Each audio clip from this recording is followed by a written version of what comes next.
Hey All-Stars! We hope you had an amazing snow day yesterday. Today's news is the same news from what we would have watched yesterday, with a few extra awesome juicy bits. Enjoy!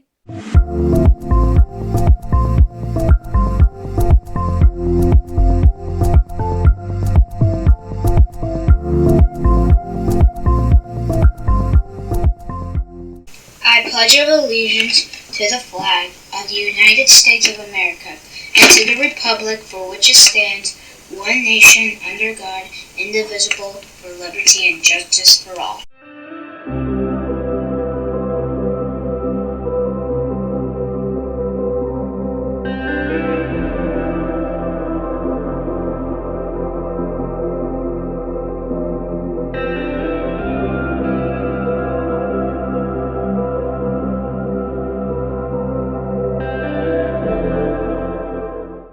Did you know Dr. Ibram X. Kendi, national best-selling author and promoter of anti-racist policies, has a brand new endeavor coming up with Netflix?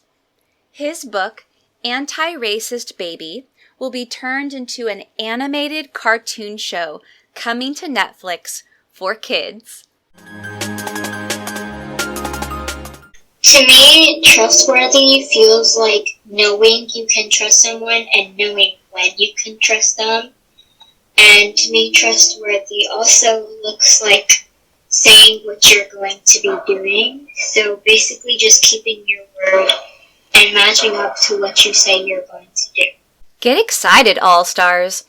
Our library team is starting Pop-Up Library Mondays. That's right. You can visit Hoffman Boston at Door 1, and you can check out library books. Make sure to wear a mask. All grade levels and all All-Stars are welcome. Hey All-Stars, Mr. T here, and man, I'm out of breath. I just finished up Jump Rope Club, and even though it's a snow day, 5 amazing All-Stars came and practiced jumping with me. We had music going. It was so much fun. So, this next Thursday I hope to see everybody there. Bring your jump rope, and if you don't have one, I want you to come anyway because we had friends who were jumping without a rope, and it was a lot of fun. Alright, hope to see you there. Attention 4th and 5th graders, join chorus! Thursdays at 2:45. Attention 4th graders, continue to come to Recorder Club, Tuesdays at 11:45 a.m. Students in grades kindergarten through 5th watched a virtual assembly called the Pied Piper, where the mayors of the town had made up some ridiculous rules about not having music, dancing, or singing. So the next week, Hoffman Boston students created their own rules as if they were the mayors of their own towns. Here are some of the rules you came up with.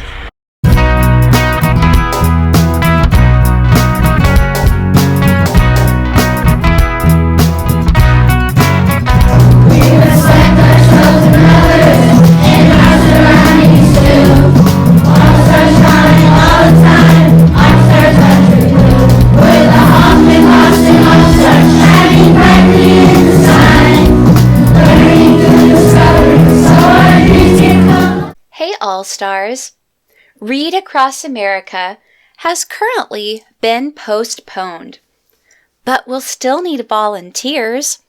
If you know an adult who can do a read aloud in any language, contact Ms. Fellows.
Hey All-Stars! Be sure to check out All-Star Stories, our school podcast. You can hear stories by your friends and other All-Stars. Go to anchor.fm/All-Star Stories or go through the Hoffman Boston homepage.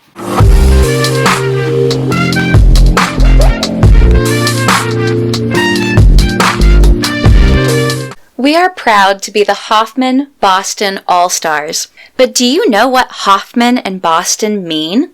Hoffman Boston is named after E.C. Hoffman and Ella M. Boston. In 1932, a dedication was held to recognize the service of E.C. Hoffman, the school's first principal, and Ella M. Boston, a principal at Arlington's Kemper Elementary School. At that time, the building was renamed Hoffman Boston School in their honor. During an era of racial segregation, the staff at Hoffman Boston School worked hard to ensure that the school provided superior education despite a lack of financial support and resources. The faculty worked tirelessly to prepare graduates to face the world. You heard that right, graduates. Hoffman Boston was a high school. In 1964, Hoffman Boston School was integrated. Before that, it had always been an African American high school. And it later served as an alternative education center and then an elementary school. From 1996 to 1999, it was called the Oak Ridge North School. It helped eliminate crowding at Oak Ridge Elementary. Then, in 2002, it had a $12.9 million renovation, and that's the school that we are in today. Hoffman Boston Elementary has a proud Black history. Our past is impressive, but so is our present and our future. Happy Black History Month! Hello Hoffman Boston All-Stars, this is Miss Marsachek and I have a book recommendation for Black History Month. The story that I'm going to recommend to you is called The Youngest Marcher. It's by Cynthia Levinson and illustrated by Vanessa Brantley Newton. And this story is all about Audrey Faye Hendricks, who was a 9-year-old girl during the Civil Rights Movement in 1963 who participated in the Children's March. She grew up hearing adults talk about the segregation laws in Birmingham, Alabama, and she wanted to stand up and fight for those laws to no longer exist. She wanted to be able to go anywhere with her family without being told that she could not enter or participate in any of the things just because of the color of her skin. So at 9 years old, she participated in the Children's March and ended up spending a week in jail. This story, I think, is really fantastic because it tells the story of a young, brave girl who stood up for something that she believed in. So if you're looking for a really great story to read and check out, I would highly recommend that you read about Audrey Faye Hendricks in The Youngest Marcher. All right, I hope you enjoy.